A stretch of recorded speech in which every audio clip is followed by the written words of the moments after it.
నిన్న పెట్టిన వీడియోలో తల్లి మాటలు చెప్పి మీరు స్థలాలు కొంటున్నారా జాగ్రత్త అని చెప్పేసి నేను నిన్న ఒక వీడియో చేశాను కదా.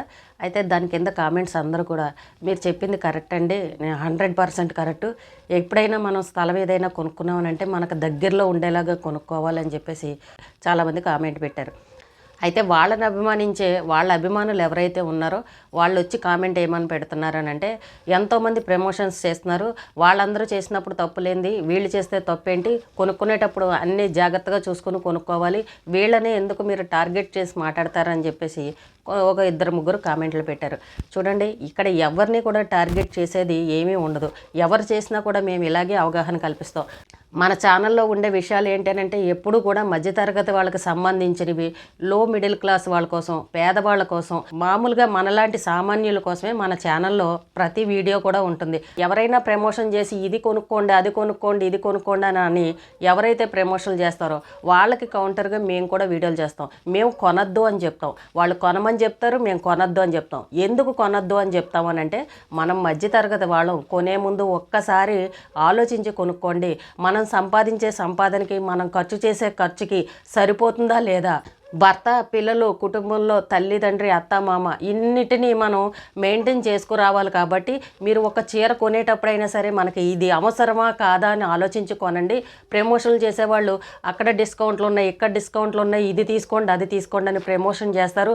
చూడగానే టెంప్ట్ అయిపోయి గబగబా వెళ్ళి కొనేయకండి. మన ఇంటి అవసరాలు, ఖర్చులు వీటిని కూడా ఒక్కసారి గుర్తించుకోండి అని మేము ప్రతి వీడియోలోనూ చెప్తాం. కాబట్టి ఇక్కడ మీరు కొనుక్కుంటాను అని అంటే మేము బలవంతంగా వెళ్ళి ఎవరం కూడా పట్టుకోం. మీకు నచ్చిందే అని అంటే కొనుక్కోండి. అయితే నిన్న అక్కడ ఆవిడ ఈ స్థలాలు ఆ స్థలాలు కొనుక్కోండి, ఇలా ఉంది అలా ఉందని చెప్పారు. దానికి కౌంటర్గా మేమేం చెప్పాము, అక్కడ కొనుక్కుంటే పరిస్థితి ఇలా ఉంటుంది, మనం దూర ప్రాంతాల్లో ఉంటే మనం వెళ్ళి చూసుకోలేము, మనం ఎక్కడో ఉండి అక్కడ స్థలం కొంటే మనకు ఎవరు ఇన్ఫర్మేషన్ చెప్పేవాళ్ళు ఉండరు, మనం ప్రతిసారి తిరగాలంటే మన దగ్గర కార్లు ఉండవు, మిడిల్ క్లాస్ వాళ్ళకి అది సాధ్యమయ్యే పని కాదు, ఇలాంటివన్నీ డబ్బున్న వాళ్ళకే సాధ్యం అవుతాయి, అలాంటి వాళ్ళు ఎన్నైనా కొనుక్కుంటారు, అలాంటివి చూసి మీరు మోసపోకండి, కొనే ముందు ఒక్కసారి ఇలాంటి సమస్యలన్నింటినీ కూడా ఆలోచించుకుని అప్పుడు కొనుక్కోండి అని చెప్పేసి నిన్న నేను చెప్పిన మాట. ఇందులో నేను చెప్పిన దాంట్లో ఏది తప్పుందో ఒక్కసారి మీకు మీరే ఆలోచించుకోండి. వాళ్ళని అభిమానించే వాళ్ళు ఎవరైతే ఉన్నారో, మీరు చెప్తున్నారు కదా నచ్చితే కొంటాము లేకపోతే లేదు, అన్నీ చూసుకుని కొనుక్కోవాలని చెప్తున్నారు కదా, అన్నీ చూసుకునే అంత తెలివితేటలు మనలో కొంతమందికి ఉండవు. ఎవరైనా ఏదైనా చూపిస్తే చాలా బాగుందని వెళ్ళి గబగబా కొనేసుకుంటాం, కానీ అన్ని తెలివితేటలు మన జనాల్లో కొంతమందికి ఉండవు. అమాయకంగా ఉండేవాళ్ళు ఉంటారు. వాళ్ళని అభిమానించే వాళ్ళు, అదిగో పలానా ఆవిడ కొనుక్కుంది కదా, ఆవిడ మన పక్కన ఉంటుంది కదా, అయితే మనం కూడా అక్కడే కొనుక్కుందాం, నలుగురితో నారాయణ అని అన్నట్టు తొందరపడిపోయి కొనేసుకునే వాళ్ళు ఉంటారు. కాబట్టి ఇలాంటి విషయాలన్నీ కూడా అవగాహన కల్పించాలి. రేపొద్దున మోసపోయిన తర్వాత ఈ ప్రమోషన్ చేసే వాళ్ళు ఎవరైతే ఉన్నారో వాళ్ళు వచ్చి భరోసా ఉంటారా అండి? ఒకవేళ మనకి ఏదైనా తేడా వచ్చి అడిగామనుకోండి, ఏమంటారు, ఏమో మాకు అప్పుడు అలా చెప్పాము, మీకు నచ్చితే కొనుక్కోండి, ఎంక్వైరీ చేసి కొనుక్కోండి, లేకపోతే మానేయండి, మేము మోసపోయాం, మాకేం తెలిసి ఇలా జరుగుతుందని తప్పించుకునే ప్రయత్నం చేస్తారు. ఎవరో కూడా మనకి సమాధానం చెప్పరు. అప్పుడు కూడా వాళ్ళు ఏం డైలాగ్ కొడతారు అని అంటే, ఎంతోమంది ప్రమోషన్లు చేస్తున్నారు కదా, అలాగే మేము చేసాము, మీరు కొనుక్కునేటప్పుడు అన్నీ చూసుకోవాల్సిన బాధ్యత మీది, మమ్మల్ని అడిగితే ఎలాగా అని చెప్పేసి ఇలాంటి రివర్స్ మాటలు మాట్లాడతారు. ఎవరైనా ఇది కొనుక్కోండి అని ప్రమోషన్లు చేశారని అంటే ఒక్కసారి బాగా ఆలోచించండి, అలాంటి వాళ్ళకి టెంప్ట్ అయిపోకండి, మనలాంటి వాళ్ళకి ఇది సాధ్యం కాదు అని మేము చెప్తాం. తర్వాత కూడా మీకు నచ్చి కొనుక్కుంటామని అంటే ఇంకా అది మీ ఇష్టం. ఆవిడనే టార్గెట్ చేశారని మాట్లాడుతున్నారు కదా, ఆవిడ మనలాగా ఒక మిడిల్ క్లాస్లో ఛానల్ పెట్టుకుని ముందు అన్నీ కూడా మనలాగానే ఆవిడ కూడా వీడియోలు చేసింది. ఆవిడని అభిమానించే వాళ్ళు కూడా ఉన్నారు. సెలబ్రిటీలకి వీళ్ళకి తేడా ఉంది. ఇప్పుడు నేనున్నానండి, నేను కూడా ఏదైనా ప్రమోషన్ చేశానంటే సెలబ్రిటీతో సమానంగా చేస్తానా? ఇన్ని రోజులు మీరు నన్ను ఫాలో అవుతున్నప్పుడు మీరు ఏమనుకుంటారు, అదిగో ఈవిడ కూడా కొనుక్కుంది, ఇన్ని రోజుల నుంచి ఈవిడిని మనం చూస్తున్నాము, కాబట్టి ఇది మంచిదే అయ్యి ఉంటుందని చెప్పేసి నేను చెప్పిన మాట పుచ్చుకొని మీరు నాతో పాటే మీరు కొనుక్కున్నారనుకోండి, రేపు నష్టపోయారు అని అంటే మీరు వచ్చి నన్ను దెబ్బలాటరా, నన్ను అడ్డమైన మాటలు తిట్టరా, నువ్వు చెప్పడం వల్లే మేము కొనుక్కున్నాం, పైగా నువ్వు కొనుక్కున్నావని మేము కొనుక్కున్నామని చెప్పేసి నన్ను ఇష్టం వచ్చినట్టు తిడతారు. అవునా కదా? ఎప్పుడైనా సోషల్ మీడియాలో ఒకరిని అభిమానిస్తున్నాం అని అంటే వాళ్ళని ఎక్కువగా ఫాలో అవుతూ ఉంటారు. వాళ్ళు చెప్పేవి మంచివి అవ్వచ్చు, ఇంకా ఏదైనా ఒకటి బెడిసి కొట్టింది అనుకోండి, ఇంకా అది అంతే, ఎవరు సమాధానం చెప్పేవాళ్ళు ఉండరు. పైగా ఇది వేలల్లోనూ లక్షల్లోనూ పెడతారు. ఏదో 1000 2000 అనుకోండి, పోతే పోయిందిలా నలుగురితో నారాయణ అనుకొని నోరు మూసుకొని కూర్చుంటాం. కానీ లక్షలు పెట్టి మీరు ప్లాట్లు కొన్నారు అని అంటే సమాధానం చెప్పేవాళ్ళు ఎవరుంటారు? ఆ స్వర్గాన్ని చూపించి ఒక సినిమాని చూపించేస్తారు చేస్తారనమాట. అక్కడ ఎయిర్పోర్ట్ వస్తుంది, ఇక్కడ మెడికల్ కాలేజ్ వస్తుంది, ఇక్కడ హాస్పిటల్ వస్తుంది, ఇక్కడ స్విమ్మింగ్ పూల్ వస్తుందని ఇలా రకరకాలుగా చెప్పేస్తారు. రియల్ ఎస్టేట్ బిజినెస్ అంటేనే అంత ఇలాంటివే చెప్పుకొని వాళ్ళు బిజినెస్ నడుపుకుంటారు. వాళ్ళు సొంతంగా వాళ్ళు ప్రమోషన్ చేసుకున్నారనుకోండి, అది పర్వాలేదు, అది వ్యాపారం, వాళ్ళ బిజినెస్ కాబట్టి ఎవరైనా చేసుకోవచ్చు. కానీ మధ్యలో మనం దూరిపోయి మనకు కమిషన్ ఇస్తానన్నారు కదా అని చెప్పేసి, మన ఛానల్ ఉంది కదా అని మనం వాళ్ళ దగ్గర డబ్బులు తీసుకుని మనకు తెలిసినవి తెలియనివి అన్నీ కలిపి మనం చెప్పేసామనుకోండి, జనాలు వచ్చి ఎవరిని అడుగుతారు? మనం చేసిన ప్రమోషన్ చూసే కొనుక్కునే వాళ్ళు కొనుక్కుంటారు. తర్వాత ఏదైనా తేడా కొట్టింది అనుకోండి, మనకు సమాధానం చెప్తారా వీళ్ళు వచ్చి?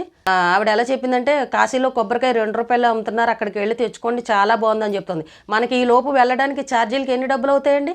అలా చెప్పింది ఇప్పుడు ఆవిడ. ఎక్కడో 100 కిలోమీటర్ల దూరంలో స్థలం చవకగా ఉందనంటే ఇక్కడ నుంచి మనం తిరగడానికి ఎంత అవుతుంది చెప్పండి? అది మిడిల్ క్లాస్ వాళ్ళకి, మధ్యతరగతి వాళ్ళకి, పేదవాళ్ళకి అవకాశం దొరుకుతుందా? వెళ్ళగలుగుతారా? మనం ఫ్లైట్ ఎక్కే అంత స్తోమత మన దగ్గర ఉందా? కారుల్లో తిరిగే అంత స్తోమత మన దగ్గర ఉందా? వాళ్ళ ప్లాట్లు సేల్ అయిపోవడం కోసం ఇలాంటివన్నీ ట్రిక్కులు ఉపయోగిస్తారు. ఏవో ఒకటి మాయమాటలు చెప్పేస్తారు. దానికి తోడు ఏంటంటే సెలబ్రిటీలు కూడా తీసుకొచ్చి పెట్టాము అని అంటే ఇంకొంచెం క్రేజ్ ఎక్కువ అవుతుందన్నమాట. సినిమా యాక్టర్లను తీసుకొచ్చి చూపించాము అని అంటే రేపు పొద్దున అబ్బో ఆ హీరో ఇంటి పక్కనే మన ఇల్లు ఉంటుంది, గోడెక్కి రోజు హీరోని చూడొచ్చు అని అన్నట్టు ఆశపడిపోయి వెళ్ళి కొనుక్కునే వాళ్ళు ఉంటారు. కాబట్టి ఎవరు కూడా ఇలాంటి తొందరపాటు నిర్ణయాలు తీసుకోకండి అని చెప్పడమే మన ఛానల్ ఉద్దేశం. లేదండి ఆవిడంటే మాకు చాలా నమ్మకం, మేము కొనుక్కుంటాం, ఆవిడ మాటే వేదవాక్కు అని అనుకునేవాళ్ళు ఖచ్చితంగా కొనుక్కోవచ్చు. ఎవరు ప్రమోషన్ చేసినా మేమేం వాళ్ళకి సపోర్ట్ చేయం. ఈవిడ మీద కోపం ఏమీ కాదు, ఇంకొకళ్ళు అంటే మాకు ఇష్టము కాదు, వాళ్ళు ఏవి మా బంధువులు కాదు. ఎవరు చేసినా కూడా మేము అవగాహన కోసం, అవేర్నెస్ కోసం ఇలాంటి వీడియోలు చేసి చెప్తూనే ఉంటాం. ఎంతోమంది చీరల గురించే కావచ్చు, గోల్డ్ గురించే కావచ్చు, 1 గ్రామ్ గోల్డ్ గురించే కావచ్చు, ఇంట్లో వస్తువుల గురించే కావచ్చు, ఇలాంటి ప్రమోషన్లన్నీ చేస్తూ ఉంటారు. వాటికి కూడా మేము చెప్తూ ఉంటాం, తొందరపడి కొనుక్కోకండి అమ్మా, మీ ఇంట్లో మీకు అవసరం ఉంటేనే కొనుక్కోండి. మనం మధ్యతరగతి వాళ్ళు రూపాయి దాచుకోవాలి. ఏదన్నా రూపాయి ఉంటే పిల్లలున్న ఇంట్లో అత్యవసరమైన ఖర్చులు వస్తాయి. అలాంటప్పుడు మనం బయటకు వెళ్ళి అప్పు తెచ్చుకోవాలని అంటే మనకి ఎవరు ఇవ్వరు. కాబట్టి బీరువాళ్ళ నిండా చీరలు పెట్టుకుంటారు, మళ్ళీ వెళ్ళి ఎవరో చూపించారని మళ్ళీ వెళ్ళి కొత్త చీరలు కొనుక్కొస్తారు. ప్రతి పండక్కి చీరలు కొంటే సంవత్సరానికి ఎన్ని చీరలు అవుతున్నాయి ఒక్కసారి గుర్తుంచుకోండి. అలాగే మీ ఇంట్లో మగవాళ్ళని ఇబ్బంది పెట్టకండి. మన సంపాదన ఎంత, మా ఆయన జీతం ఎంత, మనం ఖర్చు పెట్టే ఖర్చు ఎంత, ఇలాంటివన్నీ మీరు లెక్కలు వేసుకోండి. ప్రతి సంవత్సరం కొత్త చీరలు కొని ఏం చేస్తారని ఇలాంటి విషయాల మీద మేము అవగాహన కల్పిస్తాం. ఎక్కడైనా ఆఫర్ దొరుకుతుంది అనగానే, ఎక్కడైనా డిస్కౌంట్లు దొరుకుతున్నాయి అనగానే, 1+1 ఆఫర్లు అనగానే ఓన్ మన ఆడవాళ్ళు వెళ్ళిపోతారు. అది సహజం. మనలో ఏంటంటే ఆడవాళ్ళకి చీరలు నగలు అని అంటే అందరికీ ఇష్టమే, వెళ్ళిపోయి కొనేస్తూ ఉంటాం. ఇంటి నిండా బీరువాళ్ళ నిండా చీరలు కుప్పలు పెట్టుకుని ఏంటి ఉపయోగం చెప్పండి? ఓ పక్కన ఇంట్లో భార్యాభర్తలకి గొడవలు అవుతూ ఉంటాయి, భర్తలు తిడుతూ ఉంటారు, ఎన్ని చీరలు కొంటావే అని. మనం కామెడీగా జోకులు కూడా చూస్తూ ఉంటాం. బీరువాళ్ళ నిండా ఆడవాళ్ళ చీరలే ఉంటాయి, మగవాళ్ళ బట్టలు ఎక్కడైనా ఉంటాయో చెప్పండి? ఇలాంటి వాళ్ళ కోసం అవగాహన కల్పించడం కోసమే మేము చెప్తూ ఉంటాం. ఇప్పుడు ఆవిడ చెప్పినట్టు కొనుక్కుంటే ఇలాంటి ఇబ్బందులు ఉంటాయి, జాగ్రత్తగా చూసుకోండి అని మాత్రమే మేము చెప్తాం. చాలామంది మీరు చెప్పింది కరెక్ట్ అండి అని అన్నారు. హీరోలను తీసుకొచ్చి ఓ అని ఇది చేసి అక్కడ షో చేసేసి వీడియోలు తీసేసి 4 కెమెరాలు పెట్టేసి మనుషుల మధ్య కూర్చుని అది నా వీడియో చూసి గోల్డ్ కొన్నారు, నా వీడియో చూసి ఇది చేశారని ఓ బెండప్పులు ఇచ్చేస్తే మన జనాలు ఎందుకు టెంప్ట్ అయిపడిపోరు చెప్పండి? కొంత తర్వాత ఏదైనా మోసం జరిగిందనుకోండి, వీళ్ళు ఎవరో వచ్చి మనకు చెప్పరు, వీళ్ళెవరో వచ్చి మనకి న్యాయం చేయరు. మనం ఎక్కడ నష్టపోయామో అక్కడికి వెళ్ళి చూసుకుందామంటే దిక్కు దివాణం ఉండదు. ఇలాంటివన్నీ ఏంటంటే కొనేటప్పుడు ఎవరు మనకు చెప్పరు, ఎవరు ఆలోచించరు. మాలాంటి సామాన్యులు ఎవరైతే ఉన్నారో అలాంటి వాళ్ళు ఇబ్బంది కలగకూడదు కాబట్టి మా వీడియోలు చూసి ఇష్టపడే వాళ్ళు ఎవరైతే ఉన్నారో వాళ్ళ కోసం మేము చెప్పడం జరిగింది. ఒక్క మాట చెప్పండి మీరు, గతంలో మనం 30,000 రూపాయల కోసం వర్క్ ఫ్రమ్ హోమ్ అని అంటూ ప్రమోషన్ చేసి 30,000 రూపాయల కోసం సోషల్ మీడియా అంతా ట్రోల్ అయ్యేలాగా చేసుకుంది ఆవిడే. 30,000 ఇవ్వడానికి ఎంతమంది ఎన్ని వీడియోలు చేసి ఆవిడని అడిగితే ఆవిడ 30,000 ఇచ్చిందండి? ఆవిడ తలుచుకుంటే ఎంతసేపు 30,000 ఇవ్వడానికి? కడుపుతో ఉన్న ఆవిడ పాపం ఆవిడ ఇబ్బందుల్లో ఉంది, పేదావిడనని ఇంతమంది వీడియోలు చేసి చెప్తే కానీ ఆవిడ దగ్గర నుంచి 30,000 రాలేకపోయాయి. కేసులు పెట్టుకుని పోలీస్ స్టేషన్లకు వెళ్ళేదాకా వెళ్తే కానీ ఆవిడ 30,000 ఇవ్వలేదు. ఇప్పుడు మీరు ఇన్ని లక్షలు పెట్టుకుంటే రేపొద్దున ఏదైనా తేడా కొట్టిందని అంటే ఆవిడ మీ డబ్బులు ఇస్తుందా తిరిగి? ఇవ్వరు కదా. మరి దీన్నే ఎగ్జాంపుల్గా తీసుకోండి. ఆ రోజు ఏం చెప్పింది? నేను చేశాను, మీరు అన్నీ ఎంక్వైరీ చేసుకుని మీరు కట్టుకోవాలి, నన్ను అడిగితే నేనేం చేస్తాను అన్నట్టు, నేనెందుకు ఇస్తాను అన్నట్టు మాట దాటేసేసింది, నాకు సంబంధం లేదని చెప్పింది. ఇప్పుడు కూడా అదే జరుగుతుంది. మీరు లక్షలు పెడుతున్నారు ఇక్కడ, పోనీ ఒక 5,000, 2,000, 3,000 అనుకోండి, పోనీ అని వదిలేస్తాం. ఇన్ని లక్షలు పెట్టి మీరు కొనేటప్పుడు ఆవిడ భరోసా ఉంటుందా? ఆవిడ గ్యారంటీ ఉంటుందా? ఇవి కూడా ఆలోచించుకోండి. కానీ ఇక్కడ వీళ్ళ ప్రమోషను అలా లేదు. మన ఇంట్లో సొంత మనుషుల్లాగా ఇదిగో మేము కొనుక్కున్నాం, ఇదిగో నన్ను చూసి ఈ సెలబ్రిటీ వచ్చి కొనుక్కున్నారు, నన్ను చూసి ఇదిగో మా పిల్లలు కొనుక్కున్నారు, మా చుట్టాలు కొనుక్కున్నారు, మా బంధువులు కొనుక్కున్నారు, ఇది మాది అని అన్నట్టు ఏదో వాళ్ళ సొంత బిజినెస్ లాగా ప్రమోషన్ చేస్తున్నారు. మన ఇంట్లో మన సొంత మనుషులు చెప్తే ఎలా ఉంటుందో ఆ విధంగా నమ్మించే విధంగా ఉంది. మరి జనాలు నమ్ముతారా లేదా చెప్పండి? ఆవిడని మొదటి నుంచి కూడా ఆవిడ బంధువులే కావచ్చు, వాళ్ళ పిల్లలే కావచ్చు, ఒక మన ఇంట్లో మన సొంత మనిషిలాగా అభిమానించే వాళ్ళు ఉన్నారు. అలాంటి ఆవిడ ఏది చెప్పినా కూడా అది వేదవాక్ అని అన్నట్టు నమ్మేవాళ్ళు ఉన్నారు. మీకు నచ్చిందనుకోండి, కొనుక్కోండి, తప్పులేదు. ఒకటి కాకపోతే 10 కొనుక్కోండి. కానీ నేను కొనుక్కున్నాను, నాతో పాటు వీళ్ళందరూ కొన్నారు, మీరు కొనుక్కోండి అని అనడం మాత్రం అది మాత్రం కరెక్ట్ కాదు. రేపొద్దున ఏదైనా తేడా వచ్చిందనంటే నాది భరోసా. మీకు ఏదన్నా అన్యాయం జరిగిందనంటే నేనే సమాధానం చెప్తాను, నాది గ్యారంటీ అని వాళ్ళు ఏమన్నా చెప్తారండి? ఎవ్వరూ చెప్పరు. అమ్ముడు అయిపోయేదాకానే ఇలాంటి మాటలు మాట్లాడతారు. అక్కడ అన్నీ అమ్ముడైపోయిన తర్వాత చేతులు ఎత్తేస్తారు. కొనే వరకు మన ఫోన్లు ఎత్తుతారు, కొన్న తర్వాత మీ ఫోన్ కూడా ఎత్తరు, నెంబర్లు కూడా స్విచ్ ఆఫ్ అయిపోయి ఉంటాయి. అప్పుడు ఏంటి ఇలాంటివి మనం ఎన్ని చూడలేదు? హైదరాబాద్లో అపార్ట్మెంట్లు కట్టేసి అడ్వాన్సులు లక్షలు తీసేసుకుని సకంలో వదిలేసి వాడు సమాధానం చెప్పకుండా బిల్డర్లు చేతులు ఎత్తేసిన వాళ్ళని మనం ఎంతోమందిని చూస్తున్నాం. ఎవడన్నా ఈ రోజుకి సమాధానం చెప్తున్నారా? పాపం సీనియర్ సిటిజన్స్ డబ్బులు కట్టుకుని వాళ్ళకి ఇల్లు లేకుండా బయట అద్దెళ్ళల్లో ఉంటున్నారు. ఇక్కడ డబ్బులన్నీ తీసుకొచ్చి వీళ్ళకి పాడేసి ఎన్ని చూడలేదండి మనం? మన కళ్ళ ముందు ఇన్ని మోసాలు జరుగుతుంటే ఎక్కడో ఏదో చవకగా దొరుకుతుందని వీళ్ళందరూ కొనుక్కోండి అని అంటే ఏంటది? అది అర్థం ఏమన్నా ఉందా? ఇప్పుడు రేపొద్దున నిజంగానే ఏదైనా మోసం జరిగిందనుకోండి, మీరు వెళ్ళి అడుగుతారు, వాళ్ళు ఏం చెప్తారు? మాకు సంబంధం లేదు, అందరిలాగానే మేము ప్రమోషన్ చేసాం, వెళ్ళి అక్కడే అడగండి, మాకైతే సంబంధం లేదంటారు. మీరు గట్టిగా మాట్లాడారనుకోండి, కేసులు అంటారు, కోర్టులు అంటారు, ఇవి అంటారు. మన మిడిల్ క్లాస్ వాళ్ళ కేసుల చుట్టూ, పోలీస్ స్టేషన్ల చుట్టూ, కోర్టుల చుట్టూ ఇవన్నీ తిరిగే స్తోమత మనకు ఉంటుందా? పెద్దవాళ్ళ చేతుల కింద మనం ఏమన్నా చేయగలవా? వాళ్ళ ముందు మనం ఎంత చెప్పండి? కాబట్టి ఇలాంటివి కూడా ఆలోచించుకోండి. రూల్స్, చట్టాలు, న్యాయాలు ఇలాంటి వాటి గురించి మాట్లాడతారు, తర్వాత పోరాటాలు అంటూ వెళ్తారు. వాళ్ళ ముందు మనం ఎంత చెప్పండి? డబ్బున్న వాళ్ళు ఎంతైనా ఖర్చు పెట్టగలరు, మనం ఖర్చు పెట్టగలమా? వాళ్ళ మాట నెగ్గుతుంది తప్ప మన మాట ఏమీ నెగ్గదు. ఇప్పుడు సినిమా యాక్టర్లు, సెలబ్రిటీలు వచ్చి ప్రమోషన్లు చేస్తున్నారు. రేపు ఏదైనా తేడా కొట్టిందనుకో మీరు ఎవరి మీద కేసు పెడతారు? ఒకవేళ పెట్టినా కూడా వాళ్ళు సెలబ్రిటీలు, అవి ఎప్పుడుకి తేలుతాయి ఆ కేసులు?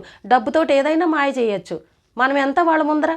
కాబట్టి ఇలాంటివి ఎవరు కూడా ఆలోచించరు. కొనే ముందర ఇన్ని సమస్యలు వస్తాయని ఎవరూ గుర్తించరు. అందుకే మేము ఏం చెప్తామంటే, పలానా వాళ్ళు ఏది చెప్పినా మీరు తొందరపాటు నిర్ణయాలు తీసుకోకండి. ఇన్ని సమస్యలు ఉంటాయి, ఇన్ని ఇబ్బందులు ఉంటాయి. ఏదైనా మీరు కొంటున్నారు అని అన్నప్పుడు 1కి 4 సార్లు ఆలోచించుకోండి. ఎవరు ఎన్ని ప్రమోషన్లు చేసినా సరే మేము అన్నిటికీ కూడా వివరంగా అర్థమయ్యే విధంగా చెప్తాం. అదే మన ఛానల్ ఉద్దేశం. అంతేగాని వాళ్ళ మీద కోపం, వాళ్ళని టార్గెట్ చేశారు, వీళ్ళని టార్గెట్ చేశారు, ఇవన్నీ మేము ఎవరిని టార్గెట్ చేయం. మాకెవరు శత్రువులు లేరు. ఇంకా మేము చేయాలంటే చాలా వీడియోలు ఉన్నాయి, కానీ ఒక్క ఛానల్లో ఇన్ని వీడియోలు అంటే అది సాధ్యమయ్యే పని కాదు. మేము ఇలాగ టార్గెట్ చేసి మాట్లాడాలనంటే ఇంకో 2 ఛానళ్ళు పెట్టుకోవాలి. అంత సమయం మా దగ్గర లేదు, మాకు చేసే అంత ఇది కూడా లేదు. కాబట్టి ఇంపార్టెంట్వి ఏవైతే ఉన్నాయో బాగా జనాలు ఎవరి ఛానల్ చూసి ఫాలో అవుతూ ఉంటారో, మన జనాలు కూడా ఎవరిని ఎక్కువగా చూసి ఇష్టపడుతూ ఉంటారో వాళ్ళు మోసపోకుండా ఉండండి అని చెప్పడం వరకే మా ఉద్దేశం. ఇప్పుడు అక్కడ కొనండి అని ఆవిడ వీడియోను చూశారు, ఇక్కడ వద్దు అని నేను చెప్పిన వీడియోను చూశారు. ఇప్పుడు జనాల్లో ఒక ఆలోచన అనేది వస్తుంది, ఆవిడ చెప్పింది వినాలా, ఈవిడ చెప్పింది వినాలా, దీన్ని బట్టి ఆలోచించుకుని అప్పుడు నిర్ణయాలు తీసుకుని కొనుక్కుంటారు. ఇందులో తప్పేముంది? ఇప్పుడు లక్షలు పెట్టి కొంటున్నాము అని అన్నప్పుడు 1కి 4 సార్లు ఆచితూచి ఆలోచించి కొనుక్కోవాలి. రేపొద్దున లక్షలు నష్టపోతే ఎవరిని వెళ్ళి అడుగుతారండి? ఇంటి ముందుకు వచ్చిన ధర్నాలు చేస్తారా? కాబట్టి ఇలాంటి విషయాలన్నీ ఆలోచించండి. ఎవరైతే వాళ్ళని ఫాలో అయ్యే వాళ్ళు ఉన్నారో, మా దగ్గరికి వచ్చి కామెంట్ పెట్టేవాళ్ళు ఎవరైతే ఉన్నారో వాళ్ళు వెళ్ళి చక్కగా ఆవిడ చెప్పినట్టు స్థలం కొనుక్కొని అక్కడ ఒక ఇల్లు కట్టుకుని చక్కగా ఉండండి. చక్కగా వెళ్ళి కొనుక్కోండి. ఎవ్వరూ మిమ్మల్ని బలవంతంగా కొనొద్దని మాత్రం దయచేసి ఎవ్వరూ ఆపరు. మన ఛానల్ ఎప్పుడు కూడా మిడిల్ క్లాస్ వాళ్ళ కోసం, లో మిడిల్ క్లాస్ వాళ్ళ కోసం, మధ్యతరగతి వాళ్ళ కోసం అవగాహన కలిగించడం మాత్రమే మన ఛానల్ ఉద్దేశం. కాబట్టి ఎవరు ఇందులో తప్పుగా భావించే అవసరం లేదు. ఎవరు ప్రమోషన్ చేసినా కూడా మేము ఇలాగే చెప్తాము. నచ్చిన వాళ్ళు చూస్తారు, నచ్చని వాళ్ళు మానేస్తారు.